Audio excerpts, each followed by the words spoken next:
So this is Airman Roger Fortson.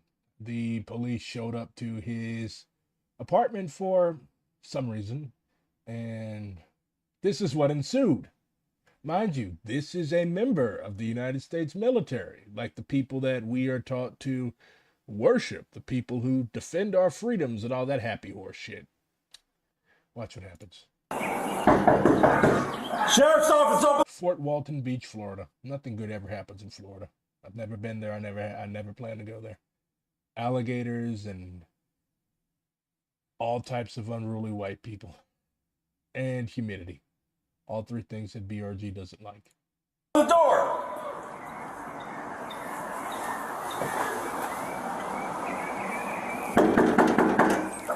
Sheriff's office, open the door.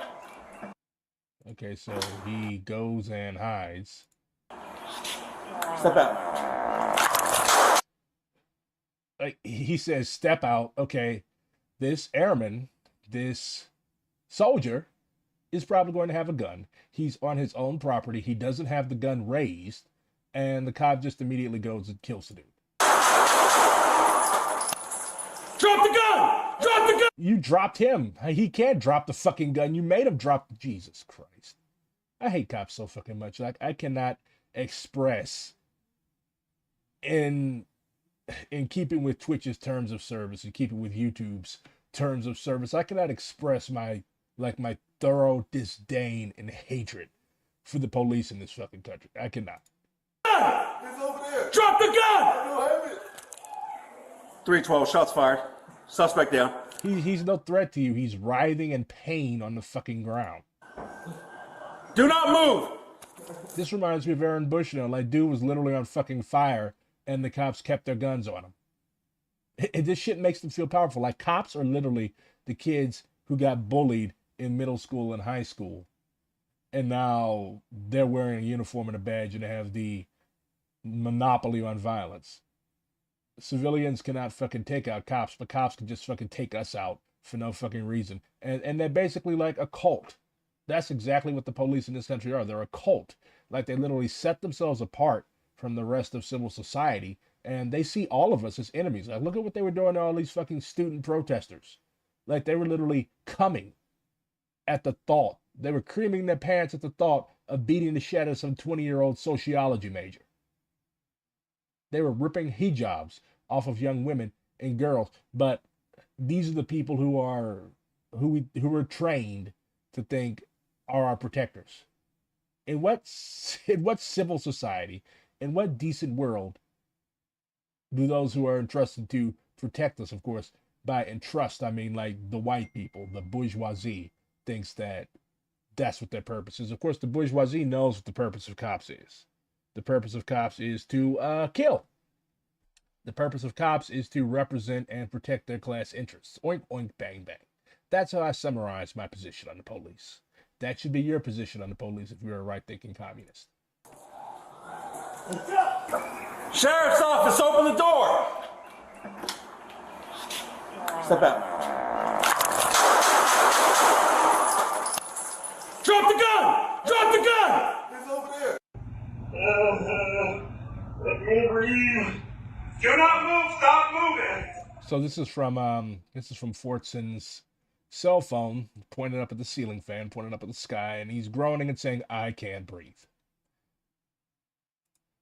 Stop moving.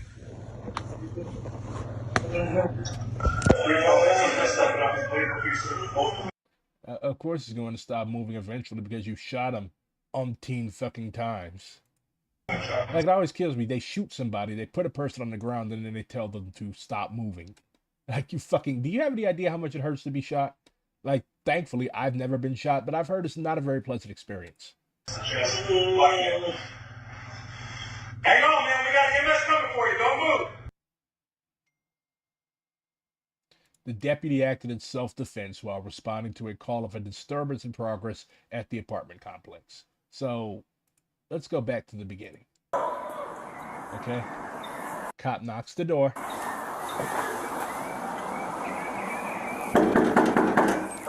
Sheriff's office, open. It looks like he's trying to hide. Open the door.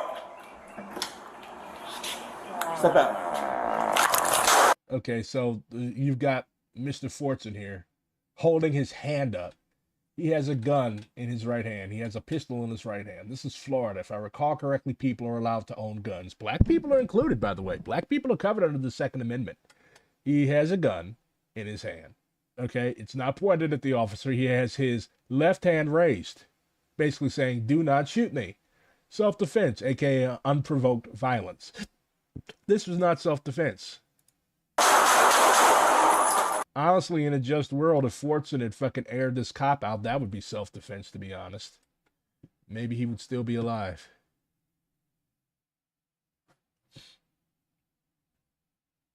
How many drag queens does it take to free Palestine? So, this has been making the rounds. People are upset about this. I don't know why like people act like Muslims are inherently socially reactionary, because like that's actually like that's basically a mirror of what the Zionists have been saying. Oh, your gay ass likes Palestine?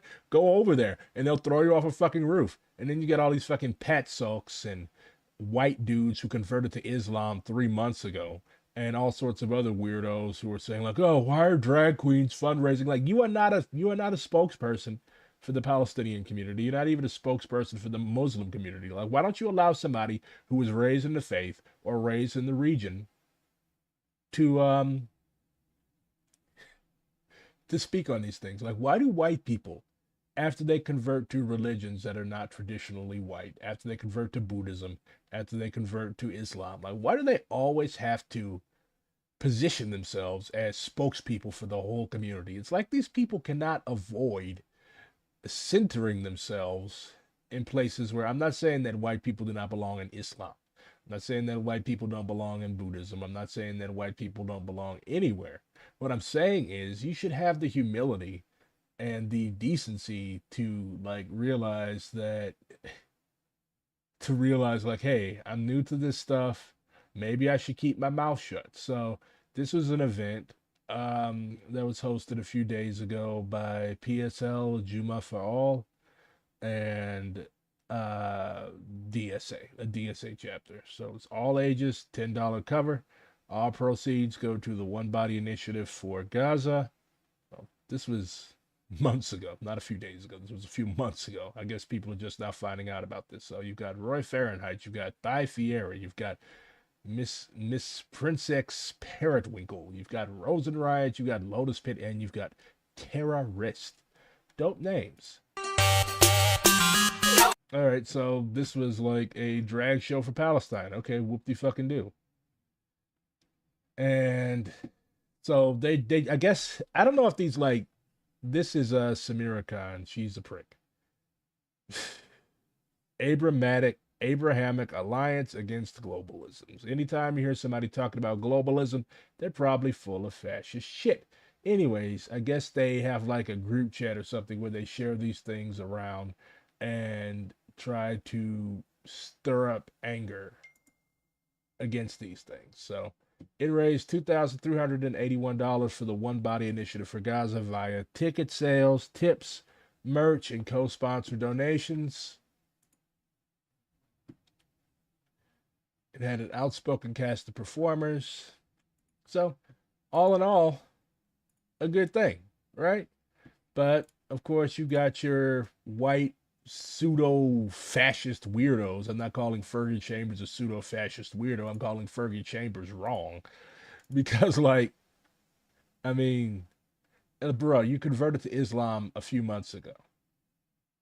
You converted to Islam a few months ago. Like, you do not have the right to speak about shit that's internal to this community. And he started this whole thing by saying, "I'm sorry, but it's not illustrative of one's larger social politic." I hate how he spells politic like that. Like, it's the most hipster bullshit of one's larger social politic for one to understand the incredibly basic notion that drag show fundraisers would be seen as objectionable by an overwhelming plurality of Palestinians in Gaza or Palestine itself. Like, how do you know this? You're not Palestinian. You've only been Muslim for 3 months, and you seem to have pretty conservative views, as demonstrated by the fucking Russian flag in your bio. But that's neither here nor there. Like, why do white people feel the need to speak for communities that they've either just joined or that they're not members of in the first place. Like, why? He has a Tunisian flag in his bio because he lives in Tunis. And he has his Muslim comrade that agrees with him. Well, if you help Palestinians, they'll of course want the best for you, and they will feel very reluctant to think about your shortcomings or your sins. It is haram, after all, to think about someone's sex life, even if someone is obviously gay or trans. They won't want to think about it prior to it. Drag shows are another matter. They will appreciate that you want to raise funds for them, but would be horrified that you choose that method when there are so many other ways. Okay, like drag artists are performers. That's how they make their money. Okay, many of them have other jobs, but that's how they make their money. So there's nothing wrong with somebody using their specific set of skills. These are extremely talented people. They're artists, just like any other artist. Just like somebody, like, would you get mad if somebody plays haram music, if there is such a thing, at a fundraiser for Palestinian people? Like, these people are going through fucking hell. I think they will take money and aid from whoever will give it to them. They're not picky. Like, nobody cares what your position on this stuff is. And of course, you've got Eddie Liger and all these other weirdos who are mauling about it as well. No one's saying don't take the money, should take the money. Like, who the fuck do you think you are, Fergie? You're a white dude that has a whole bunch of money. Yes, you donated to worthy causes, but at the end of the day, you're a white revert. I believe the Islamic term for a convert is revert because I believe that everybody is born a Muslim anyways. You're a white dude with a bunch of money. I interviewed him once. He's a good dude. But on many things, he should just keep his mouth shut. Like, keep your opinion to yourself. Not everybody wants your white ass opinion. As a matter of fact, sometimes you shouting your white ass opinion can be more harmful to you. So yellow peril tactical, good dudes, so good comrades. Always break this shit down, and they're really good at finding out shit that you wouldn't otherwise know. So you should probably give them a follow because they're good people and very smart people. So, the agency, the Okaloosa County Sheriff's Office in Florida, stupidly released the body cam footage showing the deputy murdering Fortson as he opened the door with the firearm in his hand. This is the same sheriff's department which employs a deputy who mistook the sounds of acorns falling on his squad car for gunshots. And he didn't stop hiring the three fucking stooges. Like, how the fuck do you mistake the sound of acorns falling on your squad car for gunshots? And then he proceeded to empty his entire magazine in the direction of his car. Thank God there were no little fucking kids or old women walking around. No, they're not making that up. There's no legal support for the proposition that officers are allowed to shoot you just because you are holding a gun in your house. So that's ridiculous on its face, but let's dig deeper.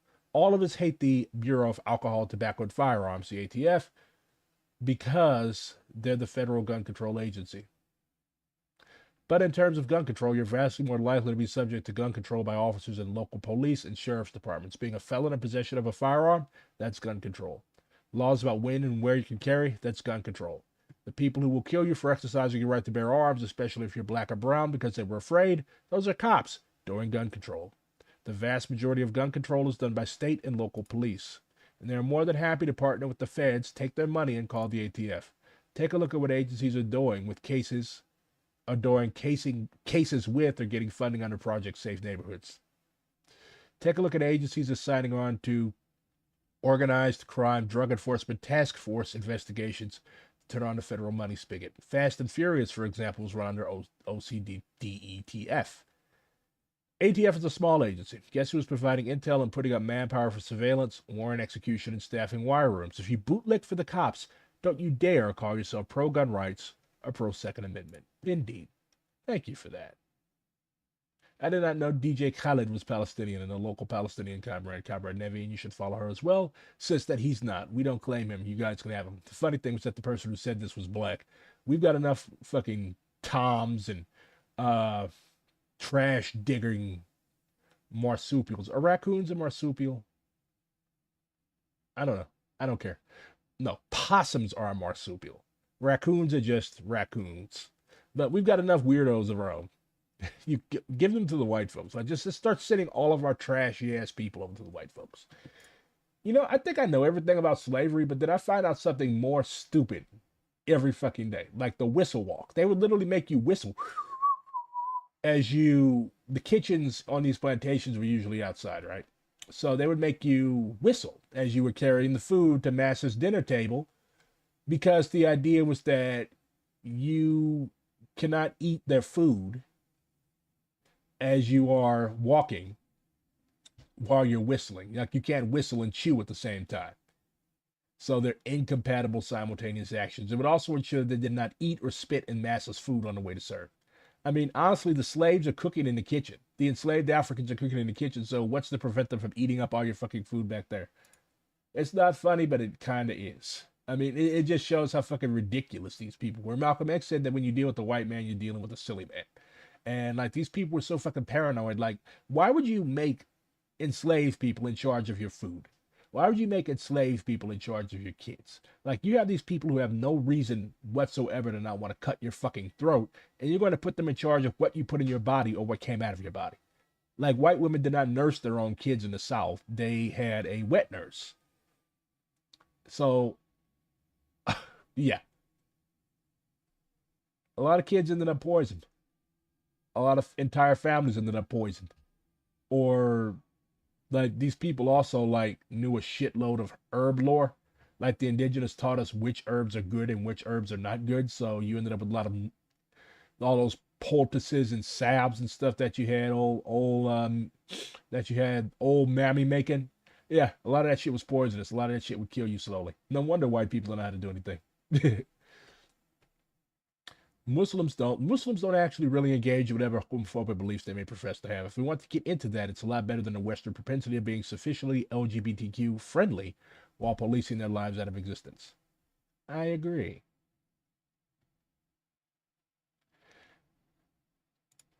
Communist Pirajuero says that some of my most religious Palestinian comrades have been more supportive allies to me as a queer person than members of my own family. I'm tired of this notion that Palestinians are these uber homophobic, transphobic people. No one has to be socially progressive to disturb liberation. And every Palestinian that I've met personally has been like extremely progressive. Like you're basically like Fergie and the rest of these socially conservative comrades, people who are trying to project their own social conservatism, whether it be religious based or whatever they get these idiotic ideas from. Like these people are not. I think Fergie honestly got this shit because he's a fucking dick rider for Russia, honestly. But like, you can't project your own backwards beliefs onto people who, for all intents and purposes, are far more leftist on social issues than you are. Like, you can't do that. Also, Lil Bill has been hacked. So if you have the time, you should tag YouTube and say that his channel has been hacked. It was commandeered by crypto scammers, and get YouTube to do something useful for once. The video is going viral of an STLPD officer firing up a cigar while making an arrest. That is that image is so St. Louis. Like, if you wanted to make an encyclopedia entry for St. Louis, this picture would be right there. Like, this just has, okay, you got somebody being arrested, you got dude firing up a cigar that he probably took from somebody. Like, I don't know if you all know how like fucking hood the cops here are. Like these people are basically like, if they weren't cops, they would literally be corner boys. King Von's baby mother goes viral after fans learn she is a commissioned officer in the U.S. Army. Lil Bill says, folks in the comments and quotes telling on themselves, do y'all know how many hood niggas join the military? Do you know how many come back and teach their homies how to shoot? Like, look up who Geronimo Pratt was. A shitload of the Black Panthers were military vets. We need people with those skills. If they reject their role in imperialism and stand with the people, it's a good thing. Like, Aaron Bushnell set himself on fire. Okay, a lot of black people ain't setting ourselves on fire. But we are going to come back from the military. We're going to teach our people how to shoot and how to defend themselves. What exactly is wrong with that? I understand Bandit Panada has various meme lord, edge lord, whatever opinions on that. Nobody cares. Like, if we're serious about winning, we're going to need people with these skills on our side. Like Lil Bill says, y'all really don't be around poor people, but I always got something to say. Like, people have this whole frozen minded mentality. Like, where's your dialectics? Where's your dialectical materialism? Israel did bomb an aid convoy in the West Bank. Israel is bombing every fucking thing. Pieces of shit. So your family suffered under Palestinian resistance. Why should I care? Black red smoke. Normal Arab says, I don't think anyone should be having shows or parties right now, but if funds are raised for our friends and families to be evacuated and supported, we will take it. Stopping a drag when straights and celebrities in general have been taking advantage of us for clout is blatant homophobia and transphobia. That is also true. Fergie, I say this respectfully, but when you're not just the person to be giving an opinion on what Palestinians will see as an objective sources of fundraising or on social progressiveness in Palestine, it's also discourse distracting from the genocide. If you want to talk more, DM me. Yeah. So he's basically getting bodied, as he rightfully should be, because, like, this isn't your fucking place. Stay in your fucking lane. I hate lane discourse, but, like, this is not the place for a white dude who reverted to Islam 3 months ago to be making statements on behalf of Palestinians. This is the most recent portrait of King Charles III. I originally, like, when I first saw this, I thought this was like a protest piece. It literally looks like dude is bathing in blood. It looks like he's burning in hell. And there's one single butterfly. Like, this is bullshit. This is bull. I would be highly upset if I were King Charles. And this is how they portrayed me. It looks like I'm literally burning in fucking hell or bathing in a sea of blood. He's not bathing in blood. Today, the king unveiled this shit himself by Real Jonathan Yeo, a portraitist, a geek, GQ's Artist of the Year at Buckingham Palace. The painting, commissioned by the Drapers Company, is the first official portrait to be completed since His Majesty's coronation. It will hang in Drapers Hall in London. The artist said of the experience of painting the king, "When I started this project, His Majesty the King was still His Royal Highness the Prince of Wales, and much like the butterfly I've painted hovering over his shoulder, a portrait has evolved as the subject's role in public life has transformed." Look at him. Even he looks mad. Look at him. He's turning red and shit.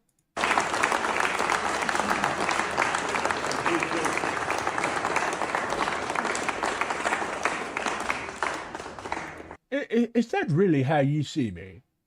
Is that really how you see me, Jonathan? Oh, my word.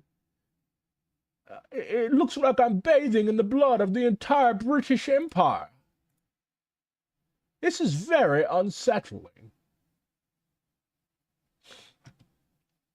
Johnny Socialism says, by any means necessary, no purity fetish, unless you mean having solidarity with LGBT people instead of throwing them under the bus to appease MAGA Zionists and right-wing culture war freaks who will never support Palestine. That's the thing that gets me about these people. Like, these Zionists, these MAGA people, these people back Israel.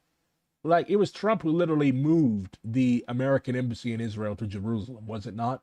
So, like, either these people are imbeciles or they're grifters or both.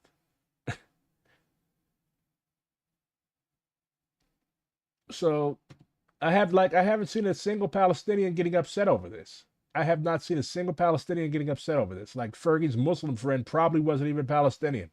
I've seen a bunch of white dudes who tried to project their own reactionary sentiment onto Palestinian people. I've seen a bunch of them getting upset, but I have not seen a single Palestinian that I know personally. I haven't seen a single Palestinian on Twitter or YouTube be like, hey, yeah, this shouldn't have been done. These people are degenerates. Supporting Palestinians if you're LGBTQ. Seriously, they'll murder you. Don't believe me? Go there. See how they treat you. Okay, then, let's go. Mission: gather and label supplies, assemble a team, arrive and distribute aid to as many Palestinian families as possible while serving as openly LGBTQ. Here's how it went. But Rain, you're an outsider, so of course it was different for you. Well, that wasn't what y'all claimed. You said Palestinians would murder me. But here, in case you aren't satisfied, our team was largely made up of local LGBTQ plus people and their allies, and they all survived. Oh, and if that's there's LGBTQ people in Palestine? There's Palestinian drag queens? There's Palestinian trans people? That's what happens when you don't know shit about people, but you fetishize them. You know what that's called? Orientalism. Still not good enough because they were providing aid. We found Gaza and Palestinian LGBT. We need a metrics of the amount of white people who converted to Islam since October 7th. LGBTQ people at this stop, this one, and many more. They all had grown up to adulthood while living within Gaza, Palestine. This rumor is a vicious bit of propaganda meant to dehumanize the victims of one of the deadliest months of bombardment to any territory on this planet in decades, and it's a lie. Now, do LGBTQ people in Gaza, Palestine still need liberation? Yes. Do they have their full rights? No. Is it safe for them to be super open? Most of the times, no. But their struggle isn't unique to Palestinian culture. It's a struggle shared by most LGBTQ people on the planet in different but very adjacent ways. I've experienced similar treatment in Ukraine, Poland, the USA, Colombia, Mexico, Turkey, and more. LGBTQ plus liberation is a lifetime fight, one we're not unfamiliar with, but let me be clear. Regardless of the progress of that fight, this is never an excuse to turn our backs on the suffering and liberation of others. Gaza and Palestinian LGBTQ plus people and their allies will continue to push for their rights over time, but right now the priority is to push to have a life at all, a home Right now, the priority is to push to have a life at all. At all, land at all. Our focus should be on that call for humanitarian aid to every beating heart. That's my take on it. Did you guys know Trump has joined PETA? Yeah. This is from an article. It describes Trump confronting his son over his fondness for trophy hunting, a hobby pursued with his brother Eric Trump to the fury of conservationists and the delight of political opponents. What the fuck is wrong with you? Trump screamed at his namesake. You think you're a big man sitting on the rocks, and then boom, you kill some fucking animal, then you drag your brother into this bullshit? Why the fuck would you post photos like that? Get the fuck out of my office. Donald Jr., cuck that he is, Cohen writes, left without a word, head downcast. Keep in mind, this is a grown-ass man, and you let your dad chew you the fuck out like this and curse you out for going hunting, and you just tuck your head. You just tuck your head and walk off. God, rich people are so fucked up. Do you know that there's 20 American doctors trapped in Gaza? Yeah, at the European hospital, facing extreme dehydration. At least one is on an ID drip. So this is an article from Ryan Grimm and Hind Kudari, released yesterday. Israel has blocked fuel, food, and water from entering Rafah for over a week, leading to severe dehydration among the general population as well as among the doctors on mission. Relatives of the doctors were told by the State Department that rescue efforts were underway, including through coordination with the UN, which Israel seems to consider one of its enemies. Like they've literally been attacking UN vehicles every fucking day. You know, on Monday, the Israeli military fired on a United Nations vehicle that was traveling to the European hospital in Khan Yunis near Rafah, killing a UN employee who was an Indian national and injuring another. A family member of one of the doctors stranded at the European hospital said he suspected that the vehicle was part of the rescue mission, but was uncertain. We are aware that a car that is similarly supposed to be their rescue passage was shot at, and UN employees were killed and injured, and we fear for their ability to have a safe passage and exit, said the relative. We are aware that there's active shelling around the hospital and that staff has been told to stay away from windows. Among the stranded is Adam Hamawi, a plastic surgeon and Army veteran from New Jersey. While serving in Iraq, he was on duty when now Senator Tammy Duckworth's mangled body was brought to the hospital after a helicopter was shot down. She credits him with saving her life. Hamawi's friend, Sami Shaban, has been in touch with him in the past several days and said that he is physically doing well. He's a tough dude, said Shaban, who has lost 35 members of his own family in Gaza. Now we just need to get him home. We funded the bombing of every single hospital there. You need to at least let the relief people in it out. So this is like, you have high-level people whose minds are being changed. Like, you actually have people on the ground who are suffering from this shit, who actually know pretty high-up people in the United States. Like, this dude saved the United States Senator's life in Iraq. The doctors are rationing water, and at least one physician is in poor health and is on an IV drip to combat dehydration. The dire state of the medical mission underscores how difficult the conditions are for average Palestinians who have spent 7 months enduring the Israeli siege, whereas the medical mission arrived only recently. More than 1 million Palestinians are trapped in Rafah, which is at the southernmost end of the Gaza Strip. As Israel threatens a full-scale invasion of Rafah, Israeli troops entered the area last week and took over the crossing into Egypt. And meantime, people are worried about fucking drag shows for Palestine. Ryan, go ahead. Oh, this is the State Department spokesperson. That there are 2 medical Unimpressed. missions of American citizens, doctors who are at the European hospital in Khan Yunis facing dehydration. At least one of them is on an IV drip now. Our understanding is that relatives have been in touch with the State Department, U.S. administration. Is there anything you can say about efforts to get them out? And was the UN vehicle that was on the way to the European hospital part of those efforts? So let me start with the second part. I'm not sure of the operational and logistical specifics of what You're literally giving a briefing. You should be sure.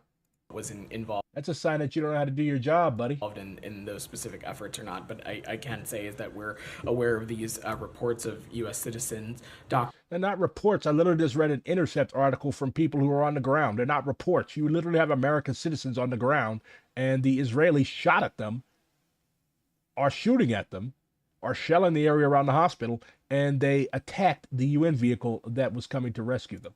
And medical professionals currently Guy whose job is to know does not know. Unable to leave Gaza. As I said before, we don't control this border crossing, and this is a incredibly complex situation. That It's not complex. You've got American nationals, never mind the 1 million Palestinians who are basically in an open-air prison camp that is growing increasingly small. It's not complicated at all. Stop sending them weapons. Better yet, why haven't we invaded Israel yet? Why haven't we invaded Israel yet? If this was a country in Africa, if this was any other country in the Middle East doing this shit to the people of a neighboring country, we would have boots on the ground. Why haven't we invaded Israel yet? has very serious implications for the safety and security of U.S. citizens. But we're continuing to work around the clock with the government of Israel, with the government of Egypt, to work on this issue, not just to address the... Look at how his eyes are rolling. This dude is lying his ass off. ...very serious humanitarian assistance concerns that I just talked about. But as you... I hate diplomat speak. So pointed out, and Matt have addressed before, Rafah is a conduit for the safe departure of foreign nationals, which is why we continue to want to see it get opened as swiftly as possible. Maybe you should have your Israeli butt buddy stop bombing and shelling it. And what does it say about conditions more generally in Rafah and in Khan Yunis if American doctors who only arrived there recently are already suffering from dehydration and malnutrition? So look, we have not been unambiguous about the humanitarian situation in Gaza. It is a crisis. No amount of humanitarian aid at this moment is enough. We need to be doing everything we can to get more humanitarian aid, food, medicine, water, other appropriate supplies into Gaza. And that is why you have seen this administration champion really an all of the above approach when it comes to humanitarian aid. We have been engaging directly with partners in the region to ensure that every crossing possible that can allow for the access of trucks and other things is able to make its way into Gaza. You have seen us undertake. Speaking of trucks and other things,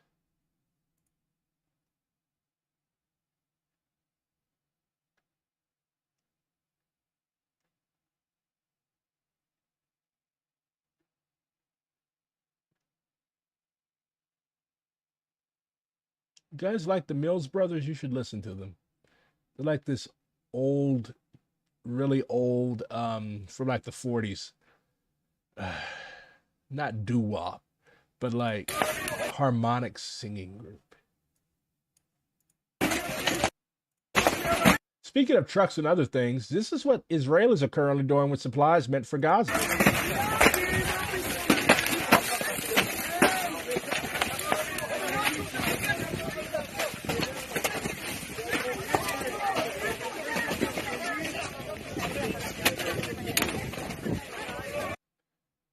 Honestly, if you do shit like this, like, what is wrong with you? Like, what? There is no humanity in your tortured little soul. Like, you are such a miserable person that you take time off work, you drive, you hitchhike, you do whatever. Like, these are the people that were murked on the 7th. Like, I'm supposed to feel sorry for these people? These are the types of people who are so... who is so idiotic that they would host a fucking rave party just a mile away from an open-air concentration camp. And I'm supposed to be mad that these people get their just desserts. There were apparently 2 Jewish women that were here, and they tried to stop it, but like they were driven off. Venezuela's kids are dying. Are we responsible? Are well-meaning sanctions, that's like me kicking your ass and taking your food every time you go to the grocery store. Me telling you it's because you eat too much. This kid knows ball. So that's an Israeli drone. Watch what happens. That's a rock. Let me slow it down, because you all need to see this.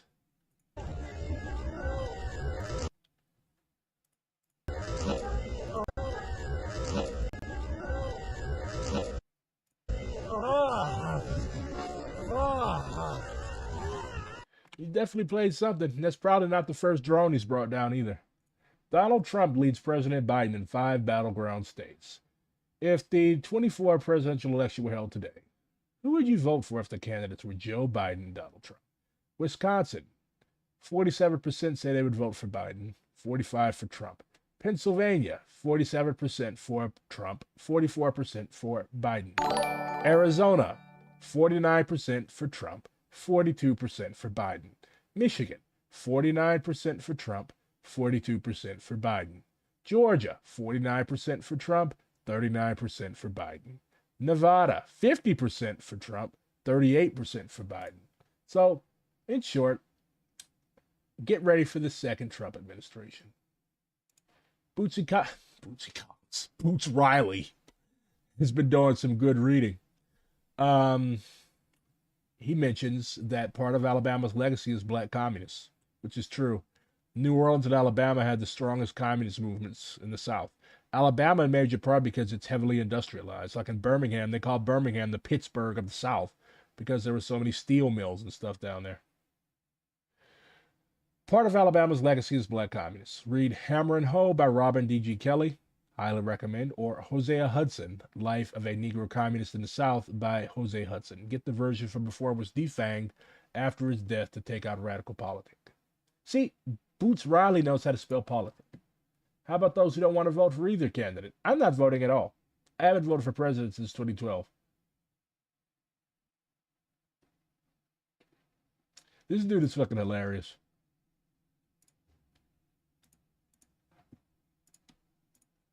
Hello. So good to finally meet you. What's your name? Jamal. Jamal? You can call me Molly or Jamali. Nice to meet you, Jamali. Oye, Manica, él no puede dormir aquí. ¿Por qué tú vengas en esta casa con este negro? ¿Por qué? Yo te dije que mejor la raza. Estúpida. Tú no puedes casar con él y no tienes un bebé con él. Señora, escúchame bien. ¿Tú piquipani? You Pikitani? Like, it's hilarious whenever, like I catch Spanish-speaking people, Hispanohablantes, like saying fucked up shit about people in their native language because I think that black people don't speak Spanish. And then when I let them know that I speak Spanish, like I either turn and look at them or I respond to them in Spanish, and they're like, oh my god, oh, pero, lo siento, pero, tú no eres como los otros negros. Like, I mean, bro. Entiendo todo que tú Pero- dices a ella. I do a little IRL trolling. Yes, I do. Pero, ay, Dios mío, pero... ¿Tú tienes problema con...? ¿Tú tienes problema? No problema. Shut the f***.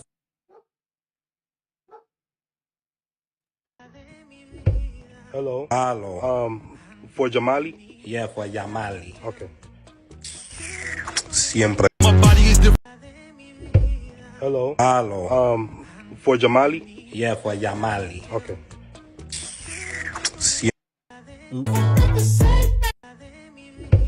Hello. Hello. For Jamali. Yeah, for Jamali. Okay. Siempre con esta gente. How you doing? Ay, good. Perdón, mi amor, sabes que yo trabajando ahora mismo en Uber. Ahí tiene un moreno aquí con pelo malo, muy feo.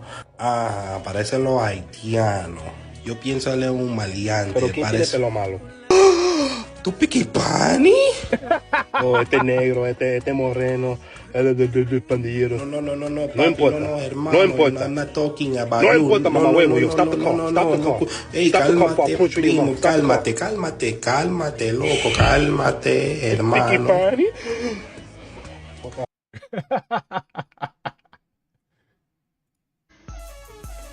Hello, welcome to T-Mobile. Dios mío, solo morenos trabaja aquí. Aquí no hay latino. Yo no quiero hablar con este negro. Dilo otra vez. Oh my God. No, dilo otra vez. No, Say what you just said papi, again. No, misunderstanding, papi. I didn't know you picky pani, papi. I didn't know you was one of us. I didn't know you were Latino. I'm not one of you. See tu, papi. Where you from? I'm from where niggas as black as me put my foot up. Niggas ass that look like you. No, papi. No quiero Hijo de problema. gran puta. No, papi. Hello. Hey, welcome to T-Mobile, my black brother. I know black. I am Puerto Rican and Dominican. Nunca, papa. We are not the same. Imposible. Okay, ¿cómo está negrito? You picky pani? Pero how? No, that was French. How you long pani? Where you from? I'm from China. You from China?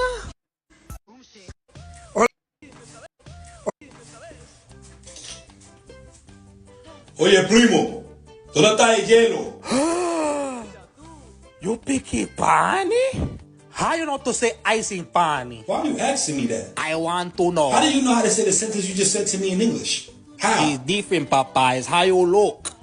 You look black. And I am black. Black people no picky pani. I never see the black person Yo, picky before you pani. perplex my brains, Papa, ¿tiene hielo sí o no? Wow, you say it so good. Say it again. I Es want to muy hear you fácil, say it. mamá huevo. It's always good to laugh at other people's stupidity.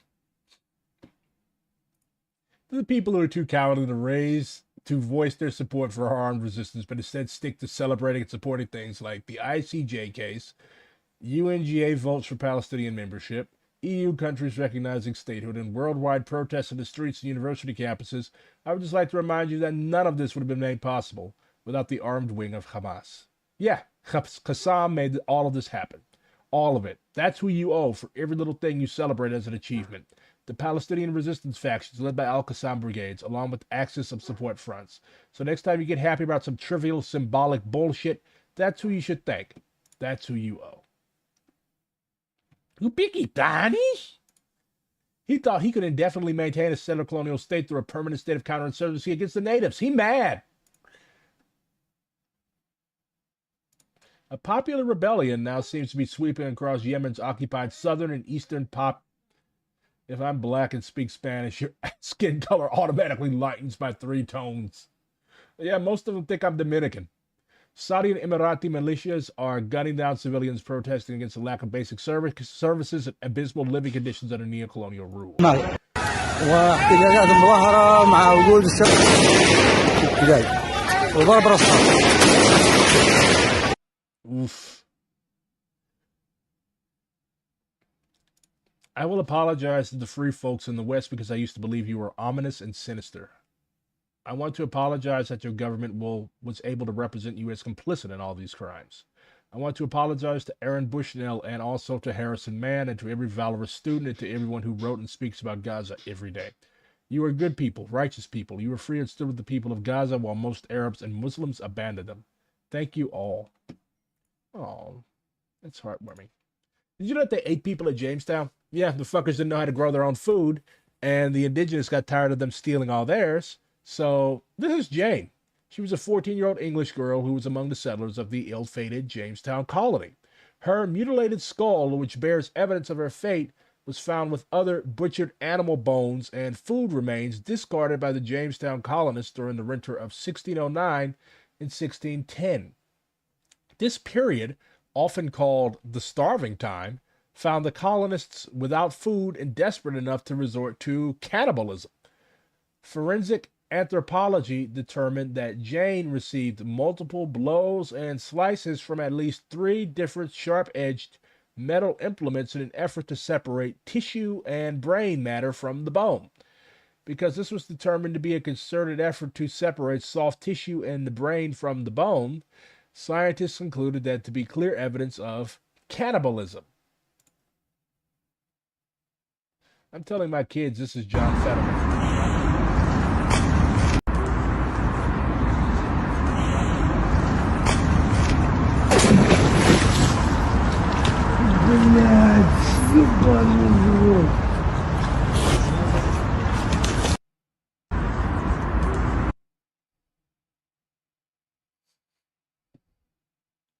Speaking of Fetterman, I have his autobiography. I'm going to be doing a book review on it in the coming weeks. It's very boring. The same word is repeated over and over and over again, but I mean, it's good to learn about our officials and where they come from. This is from northern Gaza back in early January.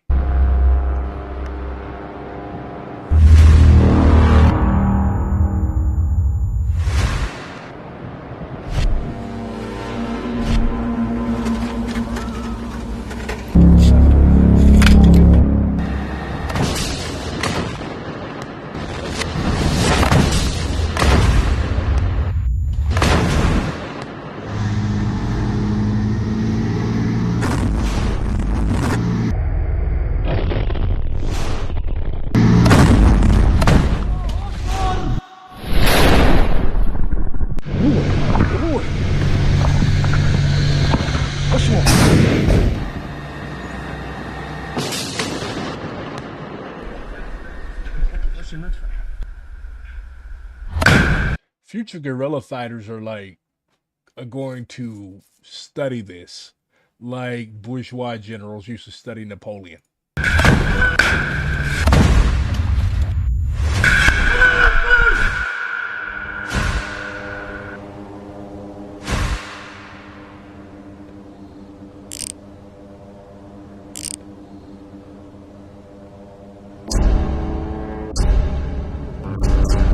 بسم الله الرحمن الرحيم وما رميت إذ رميت ولكن الله رمى الله أكبر.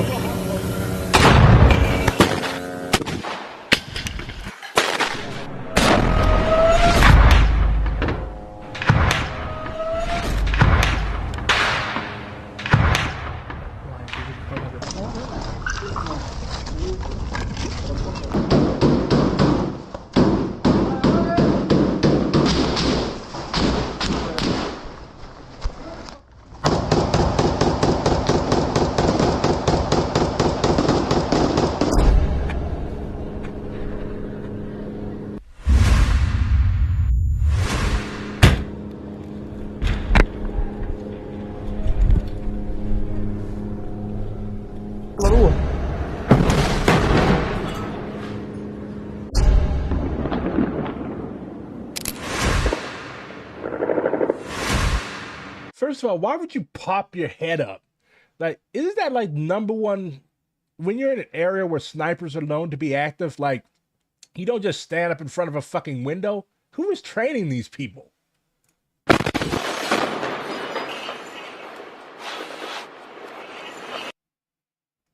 Like, you know that there's snipers around here. Like, these people fail at guerrilla warfare.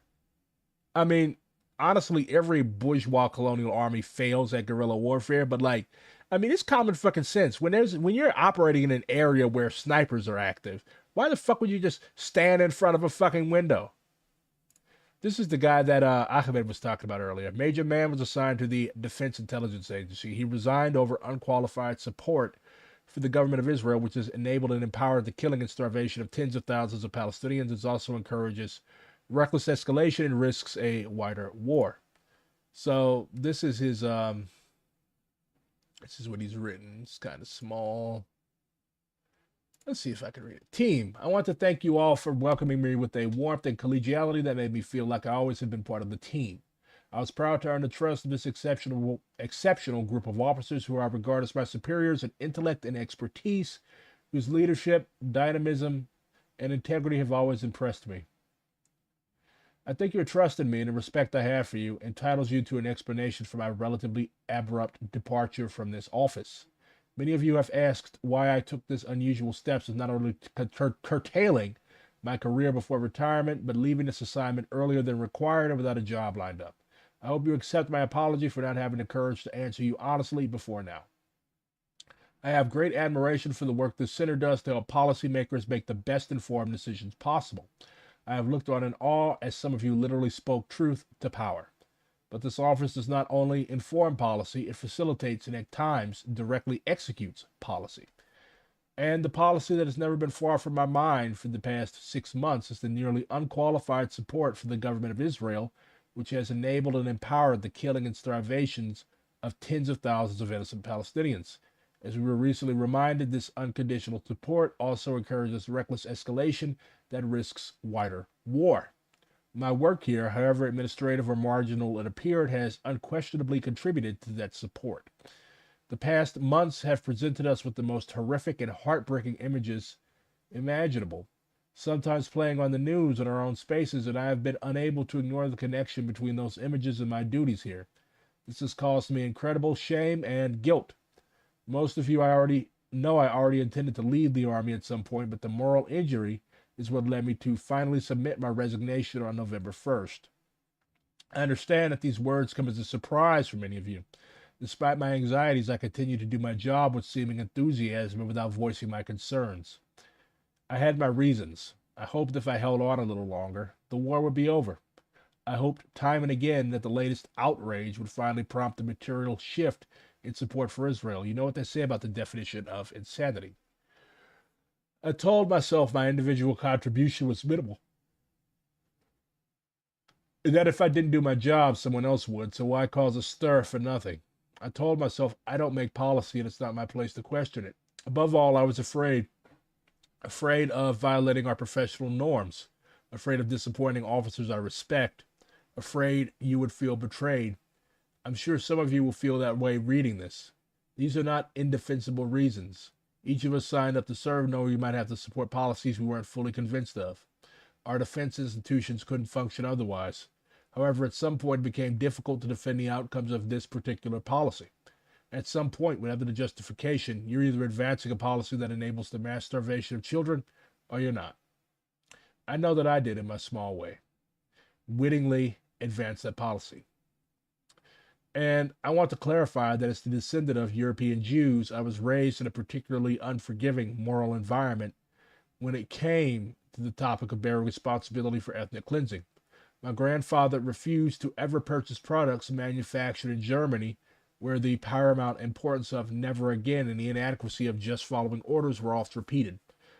I am haunted by the knowledge that I have failed those principles, but I also have hope that my grandfather would afford me some grace, that he would still be proud of me for stepping away from this war, however belatedly. I know that I would also regret waiting any longer to share my story with you, because the hardest part of the past 6 months was feeling totally alone, like I was the only one disturbed by the footage from Gaza, the only one who felt like a participant, not just a passive observer, in the destruction there. For 6 months, I have never heard anyone speak about the war in those terms, ever. I felt like I was living in an alternate universe. And I realized the obvious. If I was afraid to voice my concerns, you were too. I've always known what kind of people you are, and I should have had more faith in this team. So I am deliberately not sending this to the entire agency. I'm writing to people I know who might value hearing the reasons I chose to walk away. I understand that's not a choice available to everyone, and that's not what I'm demanding of you. We all have our own lists of reasons to stay. I just want you to know you're not alone. I'll be local. I'm happy to talk to anyone in or out of the office. Best, Harrison. So, that's him. He was working for the DIA. His name is Harrison, man. Did he go out with a bang? Jesus Christ. Yeah, y'all are fucking LARPers. Well, what are you expecting this guy to do? Like, fucking go John Wick on the entire office? Like, this is real life. This is real fucking life. This isn't a fucking movie. So, latest update from Red Star regarding the whole DSA caucus debacle. I understand how few of you all care about any of this shit. But, yeah, so the staff union, I find it hilarious that, like, a supposed socialist organization has paid staff in the first place. Never mind paid staff that have formed a fucking union. Black Red Guard, the Marines and the Army are trying to get me to join them. They left me alone after I told them off, but I fear it's only a matter of time before they come asking me again. Okay, is it that hard for you to say no? Is it that hard for you to say no? Tell them no. Tell them you have other plans for your life. Tell them you don't want to go and murder kids. Tell them you don't want to go and murder old women and burn their villages down. Like, say no. Smoke himself. God, you people are fucking insatiable. So anyways, I really like this part. The second misconception is that reductions to staff must be justified to the point of satisfaction of the staff union. On the contrary, the NPC, the National Political Committee, is empowered to determine priorities and allocate resources. If this were not true, it would mean that effectively the staff union, not the NPC, directs political decision-making in DSA. In fact, the staff union is not allowed to organize for nor or against any political tendency or perspective in DSA in a collective bargaining agreement between DSA and the union. Despite this, the union has consistently used its meetings with the NPC to advocate for more and deeper cuts to member organizing. For DSA to be a vehicle for working class power, decisions must be made by membership and by their democratically elected political representatives, not unelected staff. Again, I don't see why we have fucking staff in the first place. The Black Panther Party did not have staff. Like, this is fucking unnecessary bullshit. If somebody gives a shit enough about an org, they will provide their expertise or whatever for free. Like, they don't demand payment. We should not be spending 70% of our fucking earnings keeping a bunch of fucking white kids in New York and quinoa. Okay? I'm sorry. I'm sorry. It doesn't make any fucking sense. So, yes. We're going to have to find something else to do. And I understand that they're not all kids and they're not all white, but fuck it. Tip, if you want to run a search or see what someone tweeted on October 7th, use the following search. From, username since, 2023, 10-6 until, 2023, 10-8. Let's see what I said on the 7th. Decolonization comes with horrific violence. Don't like it, don't colonize. Everyone want to read Fanon until it's time to do some Fanon shit. A revolution is bloody. A revolution is hostile. A revolution knows no compromise. A revolution overturns and destroys everything that gets in its way. El-Hajj Maliko Shabazz, Malcolm X. The sight of the dead Israelis is unbearable. What's unbearable is watching George Floyd die. Mike Brown laying in the middle of the street. Y'all shooting little kids and old women and putting them out of their homes using the same tactics used on my people. Fucking spare me. Well, it looks like I ain't getting any sleep tonight, along with the rest of you nerds. So, looks like I passed the vibe check. Trump repeats the bizarre world claim that Biden has grievously betrayed Israel and declares that he supports Israel's right to win to rid its war on terror. Trump adds that it's probably bad for him politically to say this, but he believes so strongly that it's the right thing. If you want... So this is the dude that Jackson Hinkle and Haas and Eddie Liger are all telling us to support.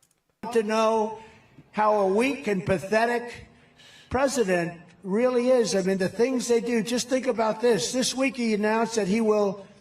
What should a political party spend its funds on? Well, first of all, DSA isn't a political party. Second of all, it should be spent on, like, actually building the party. Just the thought. Your people before colonized were consuming other black people. Let them speak fucking English. Withhold shipping weapons to Israel as they fight to eradicate Hamas terrorists in Gaza. No, it's shocking to hear it.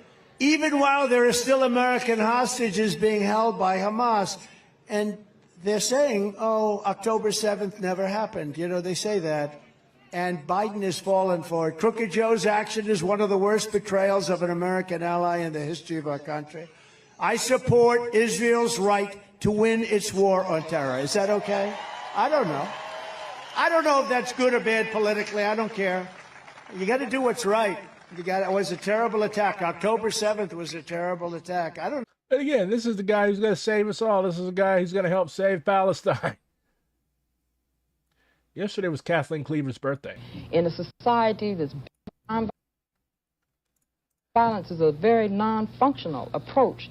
In a society that's based entirely on organized force and violence, a country that was created in violence, land was taken in violence, society that's perpetuating itself through violence in the ghettos, in Vietnam, in Africa, wherever you look, there's organized force and violence at work to maintain the society. There's a world of difference between 20 million unarmed people and 20 million people organized and armed to the gills. So note that she said 20 million people armed and organized. 20 million unorganized people are what? An unruly mob. We don't tolerate like mob rule. They have to be disciplined, they have to be organized. They have to be like as a closed fist that can punch out the enemy. That's power. Armed violence is a... Yesterday was also the anniversary of the Move bombing. Mumia Abu Jabal describes it as the Mother's Day massacre. And 4 years into his own ordeal as a political prisoner, Mumia Abu Jamal charged Philly's government with premeditated mass murder and the slaughter of Move men, women, and children. 3 decades ago, on Mother's Day, May 13th, 1985, the city of Philadelphia, under its first black mayor, by the way, W. Wilson Good, I guess we should say W. Wilson No Good. Anyways, the city of Philly bombed the Osage Avenue headquarters of the Move family. On the 36th anniversary, we featured the Mother's Day Massacre, an indictment of this act of state terrorism written in 1985 by radical journalist and political prisoner Mumia Abu Jamal. Born on April 24th, 1954, Mumia became the lieutenant of information for the Philadelphia branch of the Black Panther Party in 1969 when he was just 15 years old. He began his journalism career by writing for party newspapers The Black Panther and Babylon. By 1975, he was working for local and national radio stations, including Temple University's WRTI, writing for community newspapers, and publishing in the Philadelphia Tribune. So this was literally written from fucking prison.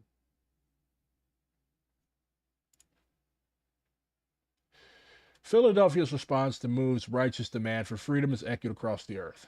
During the much-touted summit meeting between Reagan and Gorbachev, the threatened U.S.-USSR human rights showdown never materialized. Why now? Did the representative of the American way forget? The Soviet news agency TASS offered a more apt reason. American authorities recently gave the whole world a demonstration of their democracy when they publicly slaughtered more than a dozen black-skinned inhabitants of Philadelphia and bombed the whole city block. This system's propagandist, Time magazine, took the Soviet media to task for admitting the fact that Philadelphia's mayor is black and added time. The bombing is provoked much soul-searching, so you've literally blown up an entire fucking city block, and now it's the time for soul-searching, in addition to searing criticism and lengthy hearings and investigations. Did it matter that a black mayor gave the okay that launched the bomb that blew black bodies of women and babies asunder? Doesn't South Africa show videos of its black police flogging and flailing black protesters? Are black anti-apartheid demonstrators any less maimed, bruised, or broken because black hands wielded the whips? If anything, it was not TASS that omitted pertinent facts surrounding May 13th, but Time itself and other U.S. media. And what of the searing criticism Time glibly boasts of? Can it produce one example of such criticism in its own back files? Apparently, the alleged soul-searching Time wrote was done in private because it damn sure hasn't been in print. One telling example of its searing criticism put the urban holocaust and firestorm of Osage Avenue into its proper perspective. Good insisted, wrote Time, that the fire, one of the worst in Philadelphia history, was simply the result of an accident, not bad judgment. Neither Time, Newsweek, nor any other U.S. news magazine elected to publish the critical comments of teenage survivor Birdie Africa, who said that when Move men, women, and other children tried to flee 6221 Osage, they were repeatedly driven back inside a bombed and badly burning building by police automatic rifle fire. Neither did America's national news weeklies feel it important to report that the military explosive C4, which composed part of the bomb, was a gift from an FBI agent to Philadelphia cops. Not one of them reported that the police were loaned machine guns and other weaponry by ATF of the Treasury Department of the U.S. federal government. Fuck the feds, fuck the pigs. That's all you can say. This is my buddy Mamadou.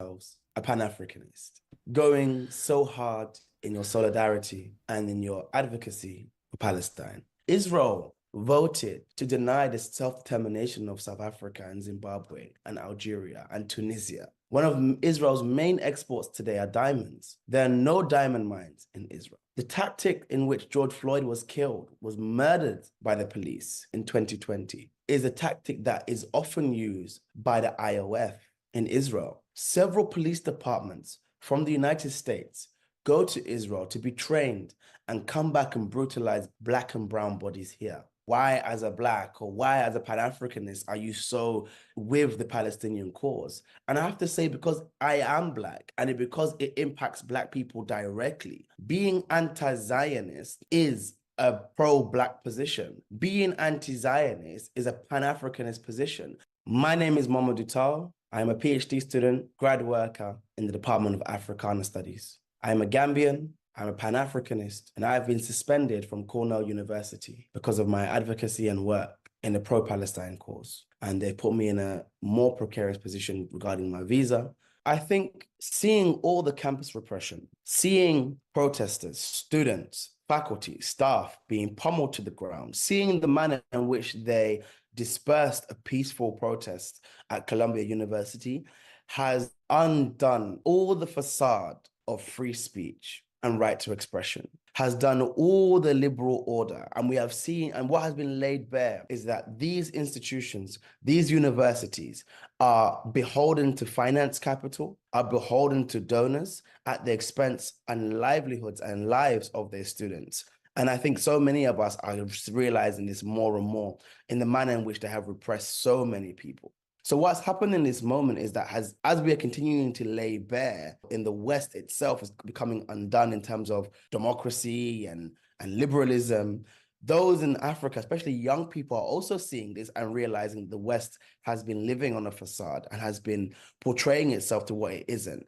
But what I think is different about this moment is what we always knew in the global South about the facade in which the West portrays itself to be. Finally, those in the West and world are seeing that too. It is unsurprising that this moment and this movement has spread internationally, especially in a place like France, because France also has a continuing and also historical colonial relationship with Africa and the global South. And what we're seeing in these places is that the sons and daughters of colonialism are rising up against their historical colonial masters and saying that we recognize what you're doing today in your support of Israel, and we recognize that you are yet to pay. And DTX Satan says that our leaders in Africa are typically shit and people we never voted for. That's true. Like, America votes for your leaders. America picks. Like, it's hilarious. Like, it's sad and hilarious. Like, America literally, will literally drag some African dude who's never set foot in a country, but his dad was born there, and drop this dude off and make him the fucking president. Or they'll order a military coup. Yeah, they'll literally call, hey, coup time.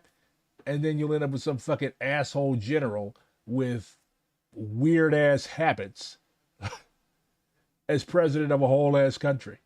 Like, this is why Pan-Africanism is so important. Pan-Africanism with the socialist perspective. Africa needs to unite. Africa needs its own continental army, and Africa needs a unified economy so that this shit can't happen. Africa is so easy to fuck over because it's so divided. Like, at the Berlin conference, they literally just sat down and they just drew, they carved Africa up like a cake. They carved Africa up like a cake. They drew borders where there weren't any. And here you go. Like, all of that shit that was going on in Rwanda in 94, 95, the Hutus and the Tutsis, which is a major reason why the Eastern Congo is on fire right now. Like, all that shit goes all the way back to Belgium. All of these wars that are taking place in this continent, it goes all the way back to the machinations and meddling of Europeans. So we need the Europeans out, and we need the continent united.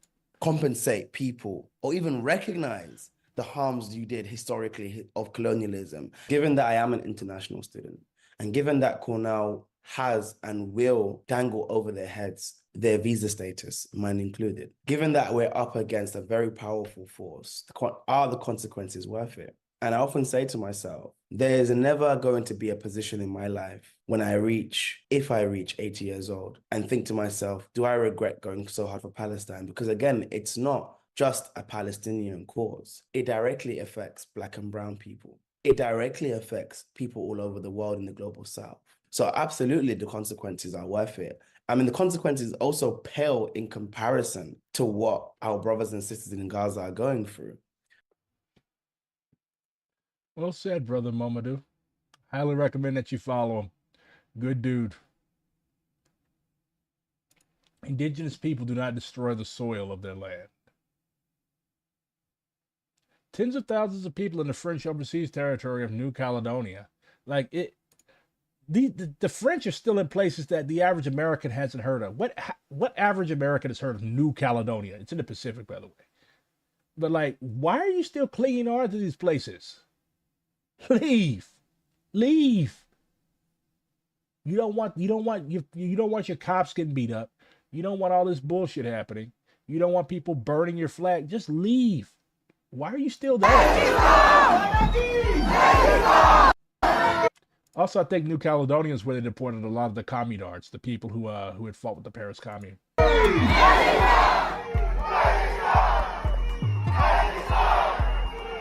Holy shit, an early BRG stream. Yeah, I'm off work today. I mean, Europe is diverse, but they have the EU, which is crumbling, but that's why I ignore chat.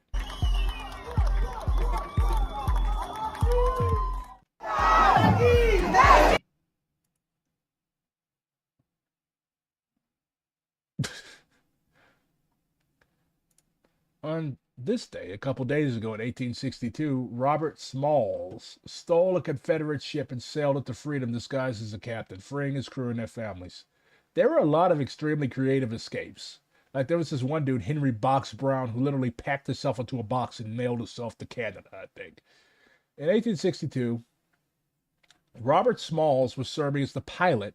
Okay, first of all, this shows how stupid these people were. Why the fuck would you give a slave, okay, a person who does not like you, who does not like your country, who wants to cut your throat, why the fuck would you give him control of a device by which he could effect his escape? Why would you put a slave in control of a boat? This guy was the pilot of a steam-powered Confederate ship, the CSS Planter. It was transporting large guns out of Charleston Harbor, and he delivered them to the Union Navy forces. Why the fuck would you give a black person, an enslaved African, control of a ship full of guns? On the evening of May 12th, 1862, the ship was docked and the Confederate officers left the ship to spend the night on shore, leaving the slave crew on board. Rob had gotten permission to bring the crew's families on board for the evening as long as they were gone before curfew.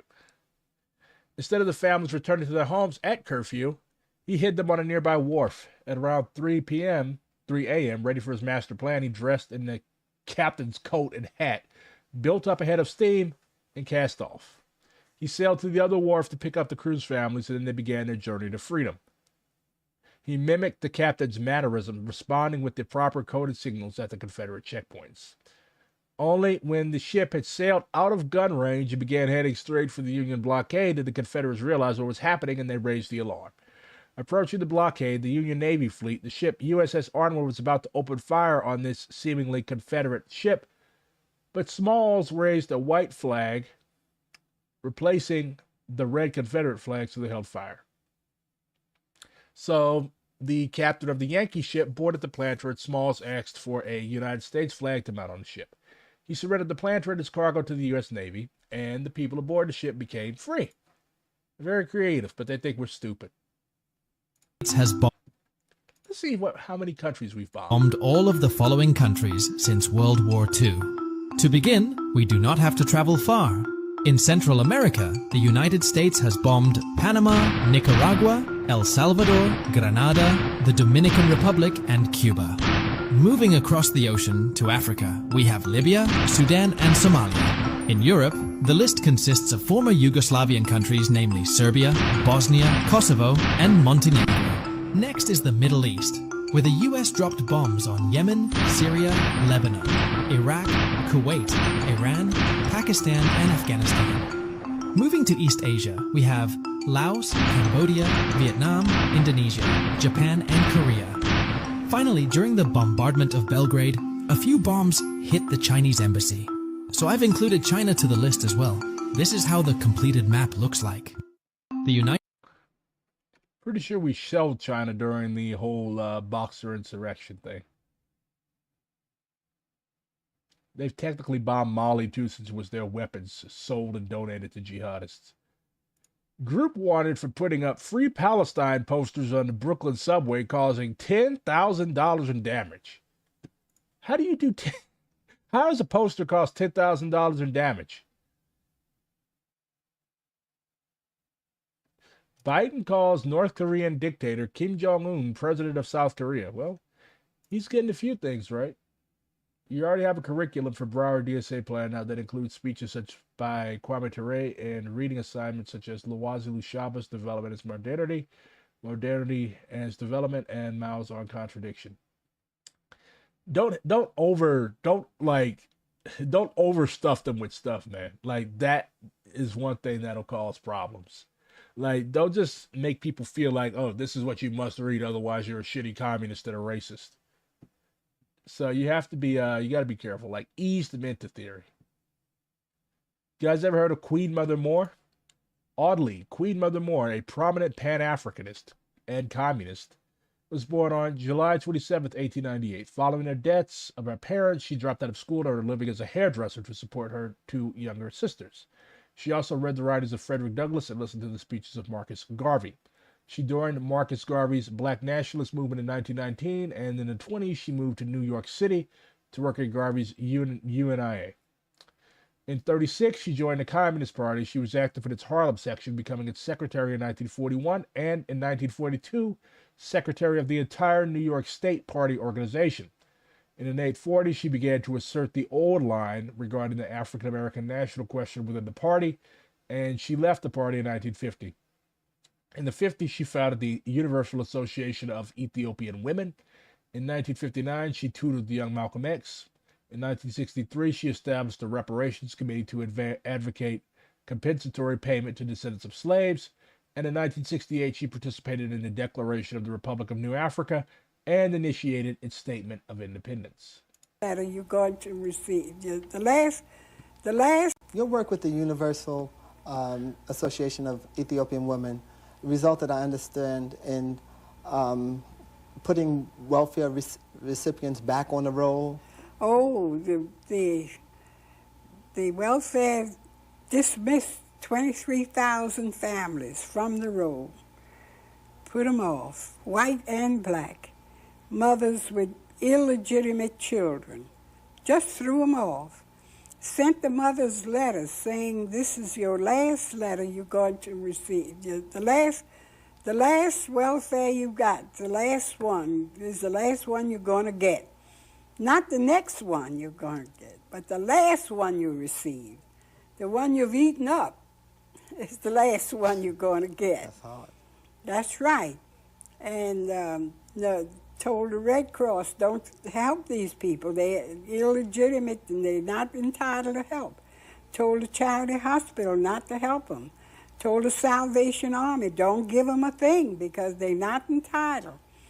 So the mothers had nowhere to go. We had to help the mothers to get food. We went around and begged the stores to give us food. The French market gave us food, baskets, cartons of food.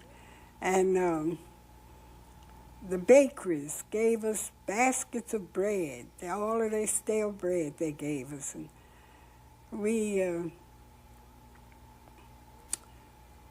the pharmacists gave us medicine for the babies and all.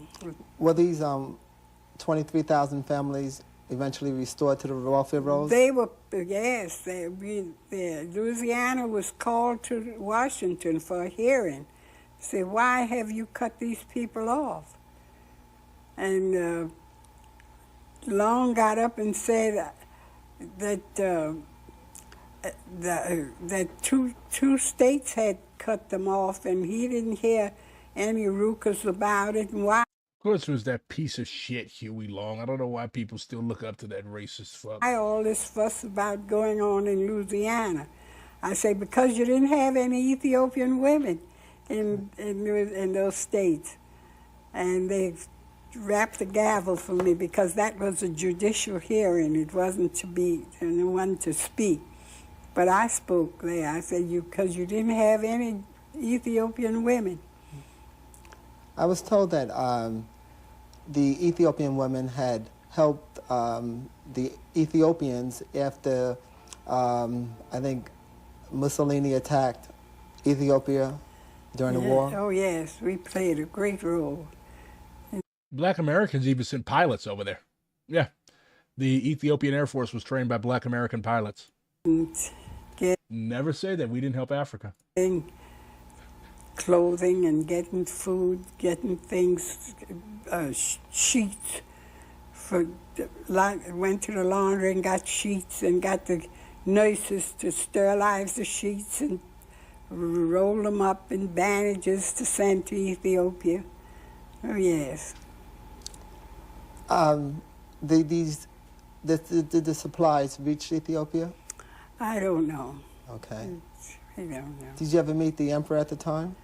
I've never met the emperor personally, but I've seen him a lot of times. Okay.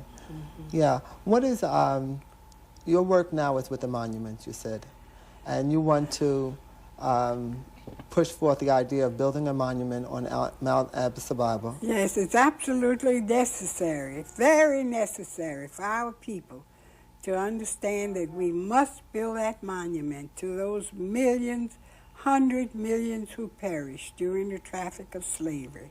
Is this monument going to be a physical building? It's Is it going to be a school, a college, a big, everlasting monument. Yes. And we're going to have African students to come and attend this school too. I was in a library not long ago, and I saw your picture in the main library at 42nd Street in New York. What was that about? Well, the Schlesinger sent throughout the country. They gathered pictures of the outstanding women, the most militant women, the women who have made the greatest contribution, over 70 years old. They had to be over 70. How old are you now? Yes, I'm 87. 87. Right. Yes, I'm 87. And these women were over 70 years old? Yes, they had to be over 70 years old. And I was one of the 10 outstanding women that they had in the country. And they made my picture. That was a great honor. Yes, it was. It's very great. And they put it in the library. Okay, and also in the... on 42nd Street and in the Schomburg Library. And I think there was a meeting there at the Schomburg also commemorating the women who were selected. Yes. Beautiful interview. We will not allow our... Here's more from our supposed savior. When I'm president, we will not allow our colleges to be taken over by violent radicals. And if you come here... I'm seeing more and more token black dudes at Trump rallies. ...from another country and try to bring jihadism or anti-Americanism or anti-Semitism to our campuses, we will immediately deport you. You'll be out of that school. So are you going to expel them or are you going to deport them from the country? Like, those mean two different things. This was they have like a little sculpture they had a little sculpture. They've shut it down because of shit like this. But it connected New York City with Dublin, Ireland. And there was a live feed of both countries and they could see each other. Well, people were walking up to the fucking thing, pulling their asses out and showing their dicks and showing stuff like this. And they eventually shut it down because the Irish couldn't behave, neither could the New Yorkers. They were basically just sitting up there trolling each other. Excuse me, can we set up an independent party? Quick question, how many proletarian classes are there? Did I hear that correctly? Only one, really? So why the fuck do you want to be in some irrelevant sectarian org? Join DSA, not an irrelevant sectarian org. Don't be a try. Be a winner. Peace.